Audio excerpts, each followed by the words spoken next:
आगे देखो अकाउंट में इससे पहले हमने पढ़ा था कि अगर नया साझेदार अपने हिस्से की गुडविल कैश में लाता है और उसके बाद है अगर वो एसेट के रूप में लाता है। अब इससे अगला पॉइंट है कि यदि नया साझेदार अपने हिस्से की ख्याति या प्रीमियम नकद में नहीं लाता है। इस दशा में लेखांकन परमाप 26 की सिफारिश पर विशेष ध्यान रखना चाहिए, जो कि निम्नलिखित है। अकाउंटिंग स्टैंडर्ड 26 अदृश्य संपत्तियों के पैरा 16 के अनुसार ख्याति का लेखा पुस्तकों में तभी किया जा सकता है यदि इसे क्रय करने के लिए धन या धन के तुल्य में कुछ प्रतिफल का भुगतान किया गया है। इसका अभिप्राय है कि केवल क्रय की गई ख्याति का लेखा पुस्तकों में किया जा सकता है। अतः किसी साझेदार के प्रवेश के समय, अवकाश ग्रहण के समय, मृत्यु के समय या विद्यमान साझेदारों में लाभ विभाजन परिवर्तन के समय फर्म की पुस्तकों में ख्याति खाता नहीं खोला जा सकता, क्योंकि इसके लिए फर्म द्वारा नकदी या नकदी के स्वरूप में प्रतिफल का भुगतान नहीं किया जाता। तो ख्याति का पुस्तकों में लेखा करते समय लेखांकन परमाप 26 की अनुपालना अनिवार्य है। अब यदि नया साझेदार अपने हिस्से की ख्याति या प्रीमियम की राशि नकद लाने में असमर्थ है तो उसके हिस्से की ख्याति को सीधे साझेदारों के पूंजी खातों द्वारा समायोजित किया जाता है। इस दशा में नए साझेदार के चालू खाते को डेबिट किया जाएगा और त्याग करने वाले साझेदारों के पूंजी खाते को उनके त्याग अनुपात में क्रेडिट किया जाएगा, अर्थात निम्न प्रविष्टि की जाएगी। New partners current account debit to sacrificing partners capital account. ठीक है, तो इलस्ट्रेशन देखो। P and Q are partners sharing profit and losses in the ratio of 3:2. Their capitals are 35,000 and 25,000 respectively. In this going concern, R is admitted as a new partner. He brings rupees 15,000 as his capital for 1/4 share in future profit. R is unable to bring rupees 5,000 as his share of goodwill. Give necessary entry in the books of the fund. तो देखो are का हिस्सा दिया हुआ है 1/4 हिस्से के लिए आया है, तो क्योंकि उसके हिस्से की गुडविल को सैक्रिफाइंग रेशियो में बांटा जाएगा तो इसलिए अगर वो कैश में नहीं लाता उसके करंट अकाउंट में डेबिट कर दोगे और जो सैक्रिफाइंग रेशियो होगा ओल्ड रेशियो ही सैक्रिफाइंग रेशियो कहलाएंगे। तो उसकी एंट्री क्या होगी, अपने हिस्से की कैपिटल लाया है वो 15,000 कैश में, तो उसकी एंट्री हो जाएगी bank account debit to R's capital account 15,000। अब अपने हिस्से की गुडविल को कैश में नहीं लाया है 5,000, तो उसके लिए एंट्री हो जाएगी R's current account debit to P's capital to Q's capital. तो उसके हिस्से की गुडविल है 5,000 रुपये, लेकिन वो कैश में नहीं लाया इसलिए उसके करंट अकाउंट में डाल दी और 5,000 को 3:2 में बांटोगे 3,000 और 2,000 हो जाएगा। डिफरेंस क्या है कि जहाँ पे हम प्रीमियम फॉर गुडविल को डेबिट करते थे कैश में लाता है, अब वो कैश में नहीं लाता तो नए पार्टनर के करंट अकाउंट को डेबिट किया जाएगा। ठीक है, अगला इलस्ट्रेशन देखो। ए और बी पार्टनर हैं, ए और बी पार्टनर हैं 3:1 के रेशियो में। सी आया है, they admitted C as a new partner. The new profit sharing ratio of A B C 2:1:1। C लाया है 2,50,000 कैपिटल के, but could not bring share of goodwill rupees 10,000 in cash, cash में नहीं ला पाया। Pass necessary journal entry in the books of the entry. तो देखो entry क्या करोगे, bank account debit to C's capital account 2,50,000 ये कैश में लाया। ठीक है, और अपने हिस्से की goodwill 10,000 C's current account debit cash में नहीं लाया इसलिए उसके करंट अकाउंट में डाल दिया to S capital to B's capital. अब इसको जो डिवाइड किया जाएगा वो सैक्रिफाइंग रेशियो में डिवाइड किया जाएगा, और सैक्रिफाइंग रेशियो क्या है, ओल्ड माइनस न्यू। तो सैक्रिफाइंग रेशियो निकालेंगे, ए सैक्रिफाइस 3/4 माइनस 2/4 1/4। और बी सेक्रीफाई 1/4 माइनस 1/4। तो केवल ए सेक्रीफाई कर रहा है तो एंट्री हो जाएगी सीज करंट, इसको बी में नहीं आएगा, C's current account debit to इस कैपिटल अकाउंट 10,000। मतलब क्या है कि जो सी अपने हिस्से के 10,000 रुपये लेगा, क्योंकि उसने केवल ए में सेक्रीफाई किए हैं तो केवल ए को मिल जाएंगे। इसके बाद अगला इलस्ट्रेशन देखो, सी और डी पार्टनर्स हैं 3:2 के रेशो में।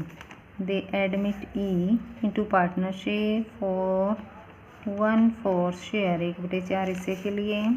ई is unable to bring goodwill in cash, वो कैश में गुडविल नहीं ला पाया। गुडविल फर्म की 1,05,000 है, तो E share in goodwill 1,05,000 total firm की गुडविल है, उसमें से उसका ऐसा हो जाएगा 1/4। ठीक है, 1/4। तो ये हो गया 4 दूनी 8, 4 6 24, 4 दूनी 8, 26,250। और 26,250 से एंट्री क्या हो जाएगी, E's current account debit to C's capital to D's capital. अब कुछ नहीं कह रखा, तो जो ओल्ड शेयर है, जो ओल्ड रेशियो है वही सेक्रीफाइंग रेशियो हो जाएंगे। 26,250 को बांटोगे 3:2 में, तो 15,750 और 10,500।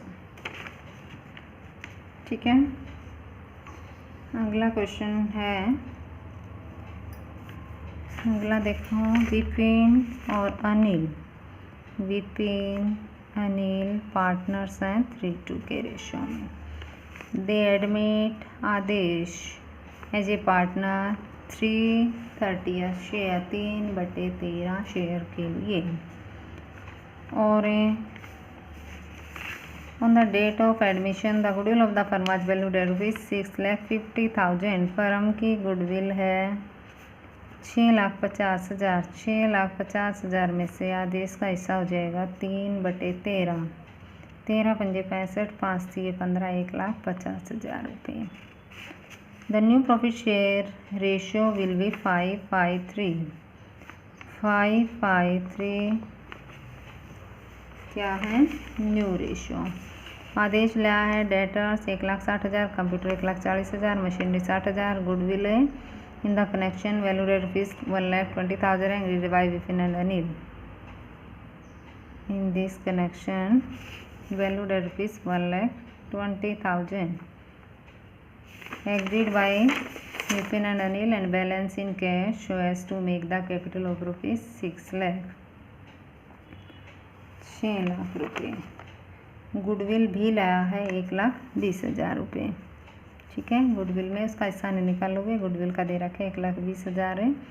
और balance in cash so as to make the capital 6 lakh, इसकी कैपिटल है 6 लाख।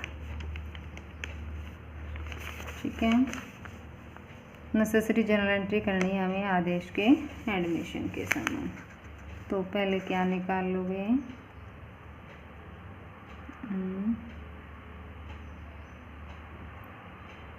पहले निकालने हमें नया साझेदार अपने हिस्से की ख्याति नकद नहीं लाया है। तो ओल्ड रेशियो दे रखे हैं, सेक्रीफाइंग रेशियो निकालेंगे। सेक्रीफाई बाय विपिन का हिस्सा था 3/5 माइनस, अब कितना है 5, 5 10 और 3 13, 5/13। और अनिल 2/5 माइनस 5/13, 65। 13 3 39 माइनस 25, 14/65। 65 13 दूनी 26 माइनस 25, 1/65। ठीक है, तो सेक्रीफाइंग रेशियो हो गया 14/65 और 1/65, 14:1। अब देखो नया पार्टनर क्या क्या लाया है। एक तो लाया है डेटर्स 1,60,000 के, तो डेटर्स अकाउंट डेबिट 1,60,000। फिर लाया है कंप्यूटर 1,40,000 का। Computer account debit 1,40,000। Machinery account debit 60,000। Machinery account debit 60,000। Goodwill 1,20,000। Goodwill भी लाया है, नए में अपना हिस्सा नहीं लाया, लेकिन गुडविल लाया है 1,20,000। ठीक है, और 6 लाख बाकी का कैश लाया है। तो बाकी का कैश अकाउंट डेबिट ये हमें निकालना पड़ेगा कि कितना बनेगा। जो नया कौन है, आदेश कैपिटल और 2 बस। तो ये हो जाएगा 6 लाख रुपए। अब देखो ये कितना बनेगा, 1,60 और 1,40 3 4 80 बन गया। तो बाकी बच गया 1,20,000। इसका मतलब वो बाकी कैश लाया है, तो बैलेंस बच गया 1,20,000। ठीक है, अब उसके हिस्से की गुडविल थी 1,50,000, वो कैश में नहीं लाया, उसकी एंट्री हो जाएगी आदेश करंट अकाउंट डेबिट 1,50,000। जो ओल्ड पार्टनर है विपिन और अनिल, 2 विपिन्स कैपिटल 2 अनिल्स कैपिटल। 1,50 को बांटोगे 14:1 में, तो 1,40,000 और 10,000 हो जाए। ठीक है, अब है जो फर्म की पुस्तकों में ख्याति खाता पहले से विद्यमान हो और नया साझेदार अपने हिस्से की ख्याति नकद नहीं लाता। तो इसमें कुछ नया नहीं है, वही है कि जो पहले से दिखाई गई है गुडविल, उसको रिटर्न ऑफ कर दोगे। उसको रिटर्न ऑफ की एंट्री हो जाएगी old partners capital account debit to goodwill. ठीक है, और बाकी क्वेश्चन ऐसे का ऐसे है। तो देखो, यदि नया साझेदार अपने हिस्से की ख्याति की राशि नकद नहीं लाता और पुरानी फर्म की बैलेंस शीट में ख्याति खाता पहले से विद्यमान है, तो इस ख्याति खाते को पुराने साझेदारों में उनके पुराने अनुपात में बांटकर बंद कर दिया जाता है। इसकी प्रविष्टि पहले की तरह करनी है। तो एक्स और वाई पार्टनर हैं 2:1 में। उनकी पुस्तकों में ख्याति का मूल्य 10,000 रुपये लिखा हुआ है। ठीक है, पहले से दिखाई हुई है 10,000। जेड का 1/5 हिस्से के लिए आया है 1/5, जो कि एक्स और वाई से बराबर प्राप्त करता है, तो सैक्रिफाइंग रेशियो बराबर होंगे। जेड लाया 1,50,000 अपने कैपिटल के, परंतु अपने हिस्से की ख्याति के 8,000 रुपये नकद लाने में असमर्थ है, तो एंट्री करनी है। तो सबसे पहले देखो, जो पुरानी गुडविल है 10,000 रुपये, उसको रिटर्न ऑफ कर दोगे। उसकी एंट्री हो जाएगी X capital account debit Y capital account debit जो गुडविल 10,000 को ओल्ड रेशियो में 2:1 में, तो 2:1 में हो जाएगी ये 6,667 और 3,333। ठीक है, अब वो नया पार्टनर है, कैपिटल तो लाया है 1,50,000 कैश में, उसकी एंट्री हो जाएगी bank account debit to Z से कैपिटल अकाउंट 1,50,000। अब उसके हिस्से की गुडविल 8,000 रुपये कैश में नहीं लाया, तो उसके करंट अकाउंट को डेबिट कर दोगे। जेड्स current account debit 8,000 to X capital to Y's capital, तो 8,000 को सैक्रिफाइंग रेशियो बराबर है 4,000 और 4,000।